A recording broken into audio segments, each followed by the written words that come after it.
அதாவது முதல்ல நம்ம அவசரப்படக்கூடாது. எடுத்த உடனே வேகமாக ஓடிடணும் அப்படின்னு சொல்லி அவசரப்படக்கூடாது. முதல்ல நம்ம போகிற பாதை சரிதானா, இதுதான் நமது வழியா அப்படிங்கிறது கண்டுபிடிச்சு நாம் பயணிப்பதற்கான சரியான வழி இதுதானா, இப்படித்தான் நாம் பயணிக்க வேண்டுமா, இப்படித்தான் ஓட வேண்டுமா அப்படின்னு சொல்லி இந்த பயணத்தை பற்றின சரியான தெளிவாக இப்படி தான் பயணிக்கணும் அப்படிங்கிறது தெளிவாக தெரிஞ்சுக்கணும், திட்டமிடணும்.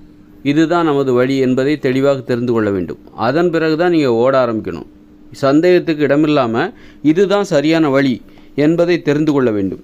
இல்லைன்னு வச்சுக்கோங்களேன், நீங்கள் அவசரப்பட்டுட்டு பதட்டத்தில் ஐயோயோ எல்லாரும் ஓடுறாங்களே அப்படின்னு சொல்லிட்டு இது சரியான வழின்னு கூட தெரியாமல் நீங்கள் பாட்டு ஓடிடுவீங்க. ஆனால் அது தப்பான வழியாக இருக்கும். ரொம்ப தூரமாக போயிடுவீங்க. தப்பான வழியில் நீங்கள் ரொம்ப தூரம் பயணித்து விடுவீர்கள்.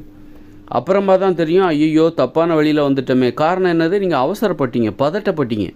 அதனால் சரியான வழியை கண்டுபிடிக்கும் போது நிதானமாக இருக்கணும்.